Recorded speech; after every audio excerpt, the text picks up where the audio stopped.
Mabuhay at maligayang pagdating po dito sa lungsod ng Biñan. Ngayon po ay naririto po tayo sa Barangay Platero na kung saan makikita natin ang mga malalawak na pagawaan ng mga sombrero dito sa lungsod ng Biñan. Kaya samahan niyo po kami dito sa Experience Biñan, the vlog!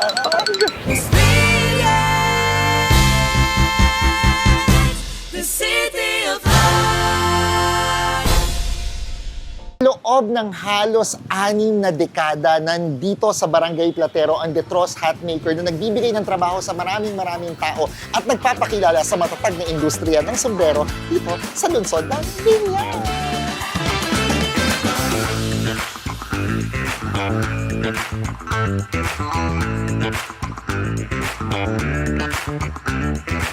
Kasama po natin ngayon ng Star for All Seasons ng Barangay Platero, ang mga manggagawa po ng mga sombrero dito sa Barangay Platero, Tita V! Hello! Magandang umaga po, mga kapamilya. So Tita V, ikwento mo naman, paano ba kayo nagsimula dito sa Detros? Nagumpisa ito sa mother-in-law ko pa. So yung mother-in-law ko, medyo may edad na. So kami na yung humawak na mag-asawa, si Boy. Kaya kami Boy and B, B and Boy. Ayun. Tita, anong tingin nyo ang sikreto? Bakit itong Detros nagtagal ng halos 6 na dekada? Unang-una, yung pakikitungo sa customer, sa kliyente. Kailangan, pag sinabing ganun yung due date, nakakatupad ka. Kailangan on time talaga. Pag sinabi nilang 1 week talaga dapat matapos mo. Kailangan may word of honor ka sa pagsasalita mo, sa pagsagot mo sa kanila, na totoo na magagawa mo. So ganun siguro kami nag-umpisa na nakita nila na talagang pag umorder sila, nagagawa agad sa tamang oras, sa tamang panahon na gusto nila. So isa yun. Tapos yung maging honest ka sa paggawa, na malinis, na walang reject, huwag kang mandadaya, wag sira, alisin mo. Talaga kami, isa ako sa nagre-revise para maging maganda ang dating sa kliyente. So, paulit-ulit yun. Paulit-ulit. Hanggang sa nakita ko, inire-recommenda na kami sa ibang company.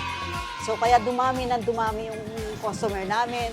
Sinasabi nila, binigay yung calling card sa kanila, pinakita, dito raw magandang gumawa ng sombrero, maayos kausap. So, ayun, doon nag-umpisa, nakita ko dumadami yung mga company na kliyente namin.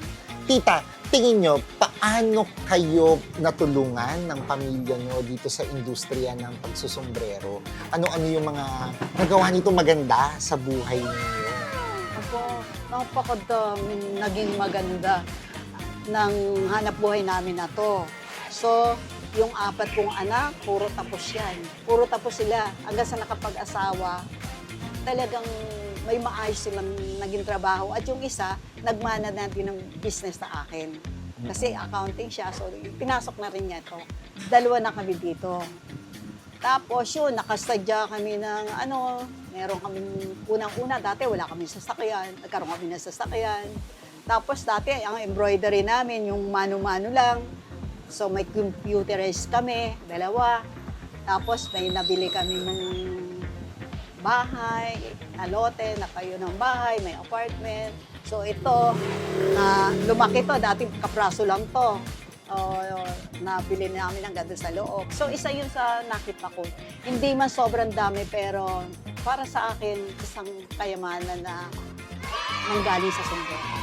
Kumbaga, may pera sa negosyo na ito. Pero syempre, hindi lang basta pera. Dapat darating ang pera pag pinaghihirapan. Ay. And at the same time, meron kang quality ng work, diba? Yes. So, yun yung Detros.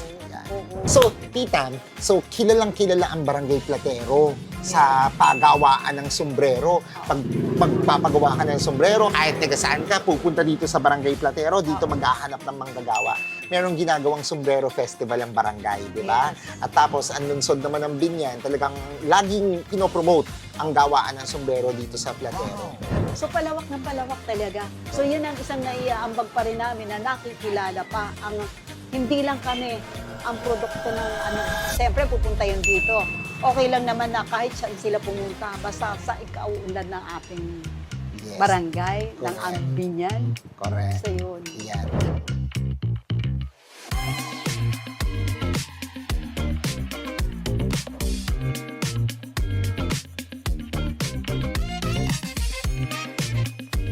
Tapos, ang isang ano ngayon, ang itong mga panahon na to, buwan na to, mula July, August, September hanggang November, ang hindi man nagawa namin na hindi nawawalan order, ito, Girl Scout. Tapos ito naman yung Boy Scout. Boy Scout, yan. Ito talaga yung makikita nyo dyan, naka-impake na yon.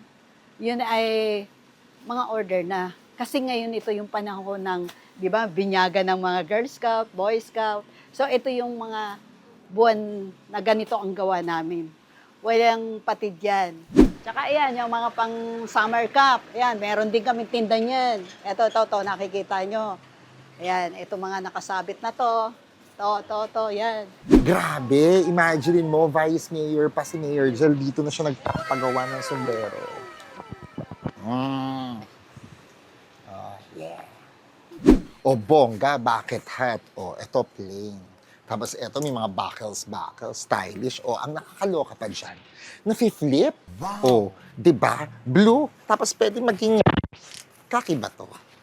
Kaki. Ayan, o. Itong suot-suot ko ngayon, order pa to ng Malacanang. Imagine mo, di ba? So, ang tumatangkilik talagang Pangulo ng Pilipinas. Daming Pilipino. Okay, so this time, papasukin natin sila at aalamin natin kung paano ba talaga yung paggawa ng sombrero dito sa Barangay Platero. Tignan natin yung proseso, tapos tsikahin natin yung mga manggagawa. Ayan. Hello. So, eto ang kanilang gawaan. So, dito makikita ninyo, yan, yung mga tahian, ganyan. Ito yung mga materyales. Ito siguro, ano pa lang to, mga tela-tela. Pagkatapos siguro, pinapadron, ganun. Tapos bago nila buuin na sombrero. So, itutour tayo ni Tita V kung paano ba ang proseso ng paggawa ng sombrero. Oh, good morning uli. Una, siyempre, step ay yung tela muna, tapos dito, papadronan. Dito, ang tawag dito ay, dito pinupuhan o tinatabas. Limbawa, ang order ay barangay tanod. So, ito yung pattern niya. Ito, yung suot niya. Ito yung mga pattern niya. Siyempre, ayan, guguhitan mo yan, ganyan, tapos gugupitin.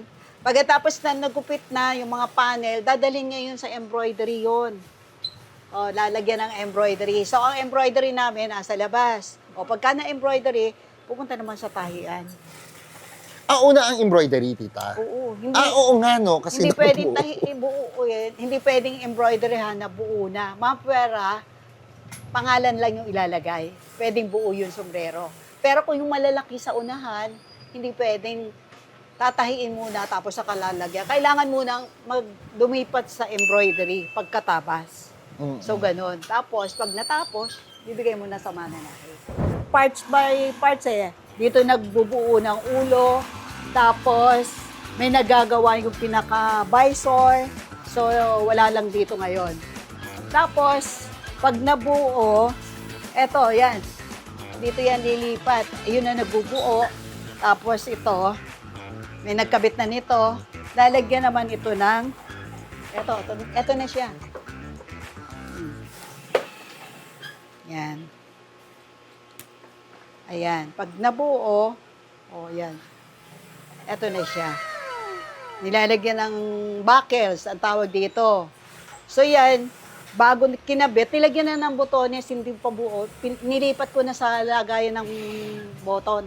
Kaya nung kabit na, meron na. So ito naman, bago mabuo, itong mga ganito, ginagawa naman dito. Ito yung aking darling. Siya yung nagagawa ng pinakaganito. So, green lang yung hawak niya. Yan. Yan. Hindi pwedeng mabuo na wala yan. So, ayan. Ito yung mga nakarolyo niyan. Ito yun. Dati-dati, mano-mano yung kabaak lang muna. Pero kami may machine na, yan matatawag na mga special machine. Diretso na. So, na ilang po. tao lang yung humahawak niyan. Isa Dapat marunong. At jowa mo yung hawak na yan. Fan ka ba ni Ate V, tita? Kaya ba V ang pangalan mo dahil ikaw ay Vilma Santos? Hindi, kami rin ang gumawa ng sombrero. Ay, talaga? Oo, meron kami niyan. Di ba meron tayo, ano? Baka bigyan mo na souvenir sila. Oo nga, buongga. Ano. Tita, sino ang ano nyo? Sino ang parang pinakamalaking naging client ninyo? Yun talagang masasabi mong ano, ito talaga yung nagpayaman sa akin. Yung, nako, ang daming order, 1 million pieces, yung gano'n. Yung, kumbaga yung naging biggest break mo. Ang patuloy na hanggang ngayon na dire-diretso, ang Honda Honda. Motors, yung Honda company. Tapos isang napakaraming order na ginawa namin na ito lang nakaraang taon, yung kay Cobra Mill. 100,000. Oo, 100,000. dami. Oo. Ano ang pinakamarami nyo nagawa? Yung as in, isang order, ganong karami? Yung Tanduay, Ganong karami yung order mo? 200,000. 200,000? Yung 200,000, ganong katagal nyo ginagawa yun? Mga 2 buwan. Kaya. Kasi kinalat ko yun, subcon. Mm-mm. So, yun. Basta- So marami ka natulungan. Yeah. Marami ka natulungan. Oo. Tita, halimbawa, etong isang sombrero na ganito, ito, yung isang sombrero na to, gano'ng katagal itong nagagawa? Isang piraso. Isang piraso? May dasan kasi dito eh. Oo. Ay, isang mananahe kayang bumuo ng 10 dasen. Ano? 10 dasen. Isang araw, 10 dosena, isang araw. 120 pieces. Isang mananahe. Ngayon, kapag ka naman yung halimbawa, parts by parts yung halimbawa, ito lang yung ginawa niya, minsan, 200 ang magagawa. Kung iba yung gagawa.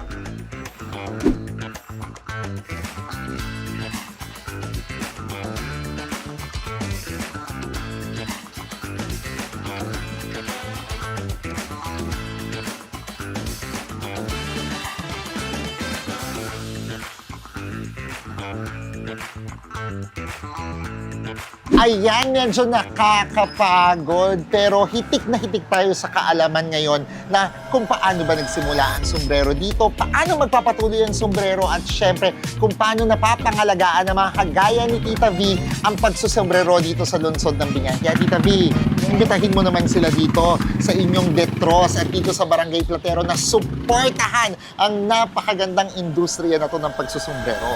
Sa lahat po ng nakapanood nito, iniimbitahan ko po kayo na kung kayo'y nagnanais na magpagawa ng sombrero, dito po sa Detros Habigan. Yes! Come and experience Binyan! The City of Light! Yeah! Yes!